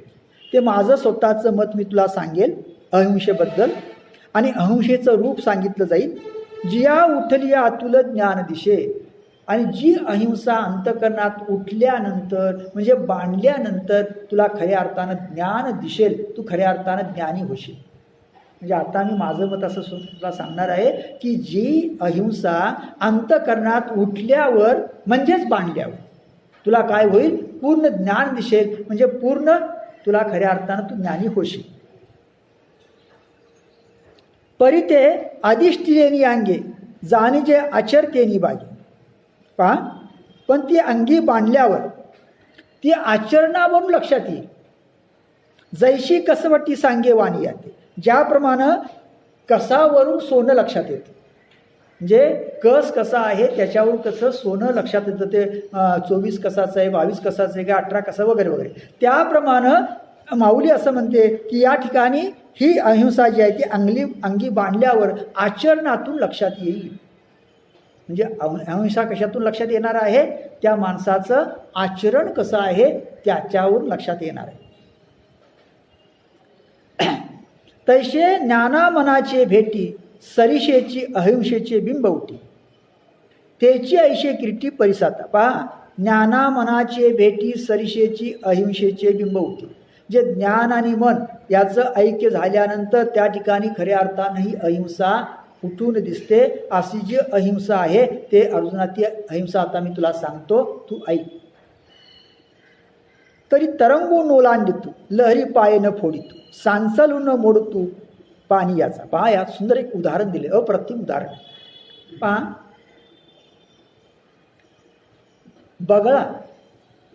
बगळा पाण्यावर जातो त्या लाटांवर आणि अलगद काय करतो बरं, त्या पाण्यातलं जे भक्ष्य म्हणजे मासा जो आहे ना तो मासा उचलतो. आता याचं सुंदर अप्रतिम वर्णन केलेलं आहे. पहा, तरी तरंगून नोलांडितो. तो तरंग आहे ना म्हणजे लाट आहे ना त्याला न फोडता, लहरी पाय न फोडतो म्हणजे तो न ओलांडता, म्हणजे अगदी वेगानं पलीकडून जाता तो न फोडता, साचलून मोडतू पाणी याचा. आणि पुन्हा त्याच्या पाण्याचा स्थिरपणा न मोडता तो बगळा जो आहे ना तो बगळा हळूच त्या पाण्यावर जातो. वेगे आणि लेसा, अत्यंत वेगानं आणि पुन्हा कसं हळूच. दिठी घालून याविसा, दृष्टी ठेवून कुणाकडे त्या भक्ष्यावर, म्हणजे ते जो मासा असतो ना त्या माशावर दृष्टी ठेवून. जळी बक्कू जैसा पाऊल सुये, तो बगळा ज्याप्रमाणे त्या पाण्यावर काय ठेवतो, पाय ठेवतो. म्हणजे पहा, तो बगळा पाण्यावर पाय ठेवताना किती सूक्ष्मपणे ठेवतो, किती सहजपणे ठेवतो, किती सावधपणे ठेवतो. त्या पाण्याला कुठल्याही प्रकारचा त्रास होणार नाही, समजणार सुद्धा नाही, अशा पद्धतीनं तो काय करतोय, पाय ठेवतो. दुसरं उदाहरण दिलं, का कमळावरी भ्रमर पाय ठेवी हळुवार. हा, कमळावर तो भ्रमर पाय ठेवतो की नाही, अत्यंत हळुवारपणे ठेवतो. का बरं, त्याला शंका असते. बरं, माऊली फार सुंदर बोलते, कुचुंबयले केसर या शंका. ते जे केसर आहेत ना त्याच्यावर आलेले ते दुखवेल असं त्या कशाला वाटतं, त्या भ्रमराला, त्या भुंग्याला वाटतं. पहा, आणि म्हणून तो अत्यंत अगदी सहजपणे त्या केसराजवळ जातो आणि पाय ठेवून लगेच तो फक्त काय करतो, सुगंध घेतो. म्हणजे किती हळुवारपणे. ह्या भ्रमराचा दृष्टांत ज्ञानेश्वरीमध्ये अनेक ठिकाणी आलेला आहे. हा भ्रमराचा एक गुण सांगितला. काय सांगितला गुण बरं, की कमळावरी भ्रमर पाय ठेवी ती हळुवार, कुचुंबैल केसरी या शंका. तो भ्रमर त्या कमळावर पाय त्या अत्यंत हळुवारपणे ठेवतो, कारण ते केसर वाकतील, दुखावतील अशी त्याला शंका येते. पहिल्या अध्यायामध्ये उदाहरण आलेलं आहे. काय उदाहरण आलं, भ्रमराचं. पहा, हा भ्रमर या कमळाच्या फाकड्यामध्ये तो हे घेता घेता त्याचा सुगंध घेता घेता त्याला म्हणजे भान राहत नाही, आणि संध्याकाळी त्या फाकड्या मिटतात आणि तो आत अडकतो. कधी कधी म्हणजे तो बाहेर येताना आपण बघतो पा, तो भ्रमर आत अडकतो. हो, रात्रभर हा आत अडकतो, पण त्या भ्रमराच्या ज्या कमळाच्या फाकड्या आहेत ना, त्या चिरून त्याला भोग पाडून बाहेर यावं असं त्याला वाटत नाही, कारण त्याच्यावर प्रेम आहे ना. पण त्याला चिरता येतं का, नाही का, येत नाही का. हाच भ्रमर अगदी कठीण अशा लाकडाला भोग पडतो माऊली म्हणते. पण तिथं मात्र कसं आहे, तो ती फाकडी एवढी कोमल चिरून बाहेर येत नाही. माऊली म्हणते ही प्रेमाची जात आहे. ह्याला काय म्हणतात, प्रेम म्हणतात. पहिला अध्याय. तिथं त्या भ्रमराचा हे गुण सांगितला, इथं या भ्रमराचा असा दुसरा गुण सांगितला. एकच प्रतिमा माऊली वेगवेगळ्या पद्धतीनं वापरते. हे विशेष मागं सांगितलं तुम्हाला. सूर्याची प्रतिमा ज्ञानेश्वरीमध्ये 125 वेळा आहे, आणि प्रत्येक ठिकाणी वेगवेगळा अर्थ म्हणजे प्रतीत केले. तशा प्रकारे हा ब्रह्मर अशा पद्धतीने त्यावर थांबतो. तैशे परमाणुपा गुंतले जाणून जीव सानुले. हा जो खरा ज्ञानी आहे ना, तो त्या पद्धतीनं परमाणूमध्ये हे म्हणजे अगदी सूक्ष्म कणांमध्ये सुद्धा अनेक जीव आहेत असं समजून सूक्ष्मजीव अशा प्रकारचे कारुण्या माझी पावले लपवून चाली. तो आपल्या कारुण्यामध्ये आपली पावलं लपवून चालतो. हा काय कल्पना केलेली आहे. म्हणजे तो स्वतःच्या कारुण्यामध्ये पावलं लपवून चालतो, म्हणजे चालताना इतका हळू चालतो की आपल्या त्या पायानं शक्यतो कुठल्याही त्या परमाणूमध्ये असलेल्या जीवांना दुखापत होऊ नये, ते जीव मरू नयेत. खरा ज्ञान अवघड असं अहिंसेचं वर्णन आणि त्याप्रमाणे वागणं हे कुणाला शक्य आहे, माऊलीसारख्याच एखाद्या व्यक्तीला ते शक्य. म्हणजे चालताना सुद्धा तो असं चालतो, इतक्या सहजतेना, इतक्या म्हणजे हळुवारपणे चालतो. पहा, म्हणजे कारुण्या माझी पावले लपवून चाले. कारुण्यामध्ये पावलं लपवून चालतो, इतकं कारुण्य असतं. त्याला असं वाटतं नको बाबा, थांबावं, तू जाऊ दे पलीकडं, आणि मग काय करावं, आपण जाऊ. म्हणजे साध्या छोटे जे आपल्या पायाखाली जीव असतात ना, तिकडे त्याचं लक्ष असतं बरं का.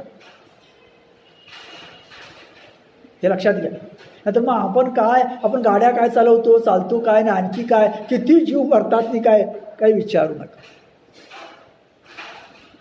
मी म्हटलं, मला माझ्या मुलीला एकदा घरामध्ये सहज आठवून सांगतो की माझ्या गाडीखाली अजून कधी मुंगी सुद्धा मेली नाही. मला मुलगी म्हणाली, कसं काय बाबा? तर म्हटलं त्याचं कारण असं आहे की माझ्या गाडीचा वेग मुंगीपेक्षा कमी असल्यामुळं माझी गाडी जिथं पण जाईल तर मुंगी रस्ता ओलावून पलीकडे जाते. असं हा विनोद असं बघ. तर याचा अर्थ काय, याचा अर्थ तुम्ही असं जीवन जगा की शक्यतो तुमच्याकडून कुठल्याही प्राण्याला शक्यतो इजा होणार नाही. अशा पद्धतीनं आपल्याला जीवन जगता आलं पाहिजे. आणि हे करता येतं, इतकं का नाही, पण जेवढं करता येईल तेवढं करता येईल ना आपल्याला, शक्य आहे तेवढं. ते वाट कृपेची करीतू, ते दिशाची स्नेह भरितू. काय माऊलीमध्ये ओव्या लिहून ठेवा. ते वाट कृपेची करीतो, तो जातो ना जिकडं तिकडे त्याची वाट कृपामय होती. जे पहा, तो ज्या असा साधू ज्या दिशेला जातो ना त्या दिशेला वाटच ती कृपामय होते. अहो, जाणाऱ्या सगळ्यांना आशीर्वाद आपोआप मिळतो आणि सगळं आपोआप व्यवस्थित होतं, सुंदर होतं. म्हणजे त्या साधूच्या ठिकाणी ताकद काय असते, वाट कृपेची करीत. त्याला काही त्याला मागावं लागत नाही, त्याला आमच्यावर कृपा करा असं सांगावं लागत नाही. तो निघाला काय तिकडं सर्व काय सुंदरच होतं. ते वाट कृपेची करीतू, ते दिशाची स्नेह भरितू. तो जिकडं जातो ना ती दिशा स्नेहानं भरून जाते, प्रेमानं भरून जाते. ती दिशाच काय होते, प्रेमानं भरून जाते. जीवातळी अंतरी तू आपला जीव, आणि तो प्रत्येक वेळी चालताना जीवाच्या खाली आपला जीव अंतरतो. म्हणजे प्रत्येक जीवाच्या खाली आपला जीव अंतरतो. एवढ्या प्रकारे अशा प्रकारे तो प्रत्येक जीवाची काय घेतो, अगदी काळजी घेतो. प्रत्येक जीवाची काय घेतो, काळजी घेतो. ऐशिया जतना चालणे जे अर्जुन. ऐशिया जतना चालणे जे अर्जुन, असं जपून ज्याचं चालणं असतं. हे अनिर्वाच्य परिमाणा पुरीजना. हे सगळं कसं अवर्णनीय आहे, त्याचं वर्णन मी करू शकत नाही. सगळ्याच या अहिंसेचं असं मावलं. हे कसं आहे, अवर्णनीय. म्हणजे त्याचं चालणं असं आहे, तो इतका सहजपणे चालतो. त्याच्या ठिकाणी अशा प्रकारची कृपादृष्टी असते, स्नेह असतं, प्रेम असतं. मग तो जिकडं जाईल ना तिकडं आनंदच होईल. दुःख कसं असेल, असणारच नाही. पहा, पण मोहाचेनी सांगडे लाशी पिली धरी तोंडे, ते तर दातांचे आगरडे लागती जशी. पहा, मांजरी ज्याप्रमाणे आपल्या मोहानं आपल्या पिलांना या घरातून त्या घरात नेण्यासाठी काय करते, दातानं धरते आणि नेऊन पलीकडे ठेवते दुसऱ्या घरात. दात लागतात का त्या मुलाला, कधीच नाही. विशेष आहे की पहा, ते तर दातांचे आगरडे लागत नाही. तसं लागतात म्हणजे जसं लागत नाही असं म्हणायचं उलट. जे ते दात अजिबात तिच्या त्या पिलांना लागत नाहीत, कुठल्याही प्रकारची इजा होत नाही. विशेष का स्नेहाळू माई तान्याची वास पाय, ती देखील आहे हळूवारीची. किंवा अत्यंत प्रेमळ अशा प्रकारची माता एखाद्या आपल्या अगदी आवडत्या मुलाची वाट पाहते. त्या वाट पाहण्यामध्ये तिच्या जे अगदी हळुवारपण असतो तसं हळुवारपण असतं. मुलगा अगदी तान्ह बाळ कुठतरी विसरलेलं आहे किंवा दूर गेलेलं आहे आणि ती आई करते, त्याची काय करते, वाट पाहते. तर काय आहे, जो हळुवारपणा आहे तसा हळुवारपणा. आता याच्या विरोधी सांगतो. इथं आई मुलाची वाट पाहते आणि आई दूर गावी गेलेली आहे आणि मूल वाट पाहत आहे. त्यातही वेगळं प्रेम आहे. आणि मग इथं एका कवीने सुंदर वर्णन केलं, आठवलं म्हणून सांगतो. ते जेव्हा मूल त्या आईची वाट बघतं ना तेव्हा वाट वाटुली होती. आता वाट वाटुली होती म्हणजे काय, वाट कमी कमी होते. कमी कमी होते म्हणजे काय, ते मुलाशी कल्पना करतं, आई आता इथं आली असेल ना, आई आता इथं आली असेल ना, आई आता थोड्या वेळेला इथं येईल ना. याला म्हणतात वाट कमी कमी होती, वाटुली होती. हे प्रेम आहे, हे स्नेह आहे. नाना कमळदळे डोलविज ती ढाळे, तो जेने पाडे बुबुळी वारा घेते. पहा, कमळांच्या फाकळ्यावरी डोलविज ती ढाळे, वारा घातला असता तो हळूहळू ज्याप्रमाणे बुबुळाव आल्यानंतर जसं वाटतं. म्हणजे कमळाच्या फाकळ्यावरला वारा त्या फाकळ्यांनी जर बुबुळावर घेतला तसं बुबुळानं जसं वाटतं. तैशेने मार्दवे पाय भूमीवरी नेस तू जाय. त्या प्रकारे तो अत्यंत अगदी हळुवारपणे काय करतो बरं, जमिनीवर पाय ठेवतो. म्हणजे पहा किती हळुवारपणे सहजपणे तो काय करतो, जमिनीवर पाय ठेवतो. लागती ते तो होय जीवा सुख. आणि ते पाय जिथं लागतात ना तिथं जीवाना सुख वाटतं. म्हणजे संत असे असतात, त्यांच्या पायाने कुणालाही दुःख होत नाही. तर जिथं जिथं त्यांचे पाय लागतात त्या जमिनीसह काय होतं, सगळ्यांना काय होतं, सुख होतं. त्या जमिनीला सुख होतं, झाडांना सुख होतं, त्या प्राण्यांना सुख होतं, सर्वांना सुख होतं. ऐशिया लघिमा चालत कृमी कीटक पण सुद्धा देखे तरी मागवता हळूच नाही. अशा प्रकारे हळूहळू तो चालत असताना जर कृमी कीटक त्याला दिसले ना तर तो मागं फिरतो. अरे जेव्हा आपला पाय पडू नये बाबा, मरतील कदाचित. कारण मागे सांगितलं की काही जीवजंतूंचं आयुष्य हे काही क्षणांचं असतं. ते मरतील, ते मरून येत म्हणून तो काय होतो, मागं फिरतो. म्हणे पावो धडफडील पाय जर आपटला तरी स्वामीची निद्रा मोडेल, तर जीवात्म्याची निद्रा मोडेल. म्हणजे त्याला असं वाटतं त्या छोट्या छोट्या जीवजंतूमध्ये सुद्धा कोण आहे, तो जीवात्मा आहे, तो आत्मा आहे, त्याची निद्रा मोडेल. आपण त्यांना मारणं म्हणजे त्या जीवात्म्याला मारणं, त्या आत्म्याला मारणं आहे. रचलेपणा पडेलच होती हन, आणि मग त्या स्वास्थ्याला धक्का बसेल असं त्याला वाटतं. मग तो पाऊल ठेवताना सुद्धा अति हळुवारपणे ठेवतो. या काकुळती वाहनी घे मागवते, अशा प्रकारे तो मागं फिरतो. कोणीही व्यक्ती न वचेवरी, कोणीही व्यक्ती तिथून जाणार नाही अशा पद्धतीतून जातो. जीवाचेरी नावे तृणाती ओलांड मन लेखिता जावे हे के गोती. पहा, जीवाच्या नावानं तो तृणसुद्धा ओलांडत नाही, म्हणजे तृणसुद्धा उपडत नाही. मन लेखिता जावे हे के गोती, हे के गोटी. आणि मग अशा प्रकारे वरील प्रमाणे हिंसा तो करून जाईल हे शक्यच नाही. मुंगे मेरून ओलांडवे मशका शिंदू न तरवे, तेशे भेटील या न करवे अतिक्रम. पहा, मुंगी ज्याप्रमाणे मेरू पर्वत ओलांडून जात नाही, मशक म्हणजे चिलट ज्याप्रमाणे समुद्र तरून जाऊ शकत नाही, तैसे भेटील या न करवे अतिक्रमू. त्याप्रमाणे कोणी मनुष्य भेटल्यानंतर किंवा कुठल्या प्राणी भेटल्यानंतर त्याला अतिक्रमण करून म्हणजे त्याच्यावर अन्याय करून वगैरे काही करून तो पलीकडे जात नाही, असा तो साधू असतो. ऐशी जयाची चाली कृपा फळी फळाली. पहा, अशा प्रकारची त्याचे चालणं असतं. कृपा फळी फळाली, कृपेनं फळाला आलेली म्हणजे कृपाच असते ते चालण्यामध्ये. देखशी जी आली दया वाचे, आणि पुन्हा जणू काही त्याच्या वाचेमध्ये एक प्रकारची दयाच जिवंत आहे असं वाटतं. पहा, आता अशा प्रकारे त्याचं जे चालणं असतं. पुन्हा त्याच्या वाचीच्या ठिकाणी एक प्रकारची दया असते. स्वये सोसण्याचे ते सुकुमार मूक मोहाचे माहेर. स्वये सोसण्याची ते सुकुमार, त्याचा श्वासोश्वास सुद्धा अशा प्रकारे असतो. मूक मोहाचे माहेर, मूक कसं असतं, जणू काय मोहाचं माहेर असावं अशा प्रकारचं. श्वासोश्वास सुद्धा तो सहजपणे घेतो, अगदी शांतपणे घेतो.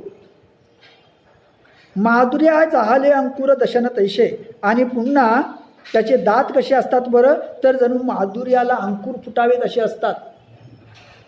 माधुर्याला अंकुर फुटावे असे दात असतात.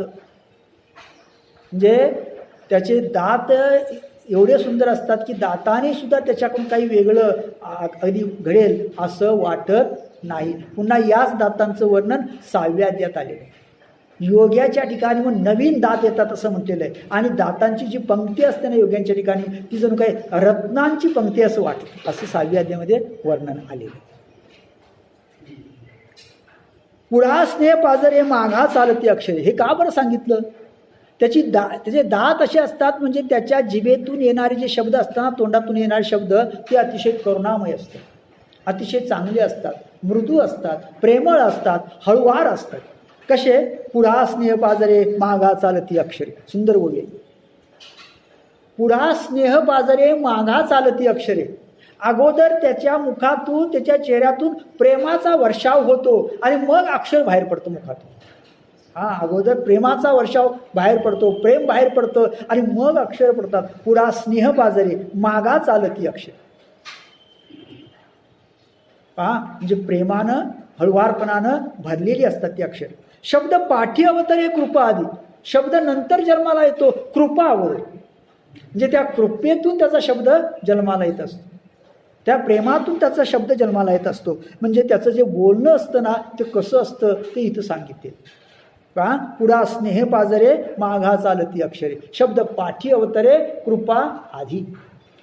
हे ज्ञानेश्वरीतल्या प्रत्येक ओवीला लागू पडतं, ज्ञानदेवांच्या प्रत्येक शब्दाला लागू पडतं. म्हणजे कृपा अगोदर आणि मग कृपेतून काय आहे, शब्द बाहेर पडले. तो बोलण्याची नाही, बोलो म्हणे जरी काही. पहा, वास्तविक तो काही बोलतच नाही मुळात, फार मौन कमी बोलतो. तरी बोल कोणाही खुपेल का? मग जे बोलतो ते काही कोणाला खुपेल असं तो कधीच बोलत नाही, खुचेल असं बोलत नाही. बोलता अधिकही निघे तरी कोणाही वर्मी न लगे. तो कधी बोलू लागला ना तर कुठलाच्याही वर्माला लागेल, दुःख होईल अंतकरणाला, असं कधी बोलत नाही. आणि कोणाशी न गे शंका म्हणे, आणि कुणाच्या मनामध्ये शंका येईल असं बोलत नाही.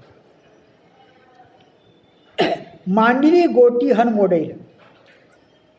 पहा, म्हणजे प्रचलित विषय मोडेल, त्याच्या विरोधी बोलावं असं त्याला वाटत. वाशी पहिलं कोणी उडेल, भिवून एखादा उलटेल, ऐकोनी ओवांडील कोणी जरी, आणि आपला तिरस्कार करील असं काही तो बोलेल. तरी दुवाळी कोणान व्हावी, भुई कवनाची नुचलावी. पहा, जे कुणालाही कुठल्या प्रकारची पीडा होऊ नये, कुणाची भुई सुद्धा उचलू नये, ऐसा भावो जीव म्हणून युगा, असा त्याच्या अंतकरणाचा भाव असतो. आणि म्हणतो कसा असतो, अगदी निवांत असतो. म्हणजे कुणाची भुई सुद्धा वर जाऊ नये, म्हणजे कुणाला राग येऊ नये, जे कुठल्याही प्रकारचा राग कुणालाही येऊ नये, अशा प्रकारे तो बोलत असतो, असं मनाला काही हरकत नाही. मग प्रार्थीला विपाये, जरी लोभे बोलो जाये, तरी परिस्नया होये माये बापू. आणि मग अशा प्रकारे तो कमीच बोलतो, वास्तविक बोलतच नाही. पण एखाद्यानं प्रार्थना केली, त्यानं बोलावं म्हणून, तर कसा बोलतो बरं? तो जर बोलू लागला तर परिसतया होये माय बापू, ऐकणाऱ्याला तो माय बाप वाटतो. ऐकणाऱ्याला कसा वाटतो? माय बाप वाटतो, असं तो बोलतो. म्हणजे अत्यंत प्रेमानं, अत्यंत दयापूर्ण, अत्यंत हृदयांपासून तो बोलत असतो. त्याचं बोलणं आहे ते अशा प्रकारचं असतं. त्याच्या त्या बोलण्यामध्ये दया असते, प्रेम असते, जिव्हाळा असतो, आत्मीयता असते, असं आपल्या लक्षात येतं. अशा प्रकारे हा बोलतो असं माऊलीला सांगायचं आहे, असं आपल्या लक्षात येतं. पुढे एक दोन वेळा एक 5 मिनिटं चालेल, अजून चालेल ना? नाद ब्रह्मची मुशे आले की गंगा पै असलले. पहा, नाद ब्रह्मची मुशे आले, जणू काय नाद ब्रह्म मूर्तिमंत झालं. म्हणजे तो बोलायला लागला तर काय होतं? नाद ब्रह्म मूर्तिमंत झालं. की गंगा पै असलले, किंवा गंगेचं पाणी जे आहे ते पाणी उसळलं. पतिवर्ते आले वार्धक्य जैसे, किंवा एखाद्या पतिवर्त्या स्त्रीला वार्धक्य यावं त्याप्रमाणे. तर इथं जो दृष्टांत दिलेला आहे ना, नाद ब्रह्ममुशी, नाद ब्रह्म मूर्तिमंत व्हावं. नाद ब्रह्म म्हणजे सर्वात जे नाद असतो तो, त्याला नाद ब्रह्म म्हटलेलं आहे. आत्यंतिक असणं शेवटचा नाद, तो मूर्तिमंत झाला तर. गंगा पै असलले, गंगाचे पाणी जे आहे ना ते पाणी उसळले, एक वेगळा आनंद. किंवा पतिव्रते आले वार्धक्य जैसे, पतिव्रतेला वार्धक्य या, जे पतिव्रता काय झाली? वृद्ध झाली. आता पहा, जशी पतिव्रता स्त्री वृद्ध होईल तसं तिच्या ठिकाणी असणारं सामर्थ्य वाढत जातं ना, तिचा मान वाढत जातो, ते सर्व काही वाढत जातं. त्याप्रमाणे तैसे साच आणि मवाल मितल आणि रसाळ, शब्द जैसे कल्लोळ अमृताचे. ही ओवी हृदयात कायमची लिहून ठेवा. तो बोलतो कसा? एका ओळीत फार सुंदर सांगितलं, साच आणि मवाळ, खरे आणि अत्यंत प्रेमळ, मृदू. जे तो बोलतो ते खरं असतं आणि पुन्हा अत्यंत मृदू असतं. मितले आणि रसाळ, पुन्हा मोजकं बोलतो, जास्त नाही फापड पसारा. मितले आणि रसाळ, पुन्हा पण जरी मोजकं असलं तरी कसं असतं? रसाळ असतं. शब्द जैसे कल्लोळ अमृताचे, अहो ते शब्द नसतात, अमृताचे कल्लोळ असतात. हां, नुसतं अमृत म्हटलं नाही, अमृताचे कल्लोळ म्हटलं. अमृताच्या लाटा असतात त्या, जे त्याचे शब्द कसे असतात? अमृताच्या लाटेसारखे असतात. तो खरं बोलतो, अत्यंत मृदू बोलतो, मोजकं बोलतो आणि रसाळ बोलतो. ज्ञानदेवांच्या चोवीला हे सगळं लागू पडतं. तसे साच आणि मवाळ, मितले आणि रसाळ, शब्द जैसे कल्लोळ अमृताचे. अमृताचे कल्लोळ असतात, असे त्याचे शब्द असतात. प्रत्येक शब्दामध्ये काय भरलेलं असतं? अमृत भरलेलं असतं. अशा प्रकारे तो बोलत असतो, असं माऊली या ठिकाणी सांगते. आपण या ठिकाणी थांबूया, राहिला भाग आपण नंतर पाहू. थोडं मुद्दाम थोडं पुढे घेतलं, कारण काही मंडळी नंतर आल्या, मला वाटतं लक्षात आमची चर्चा झाली नाही. ते काय थोडा गोंधळ झाला, मॅडमनी मला फोन केला होता, माझाही गोंधळ झाला. चला असू द्या. तुमच्या म्हणजे तुमच्यामुळं पुढे वाढलं ना, त्यामुळं असू द्या. आता उद्या परवा लक्ष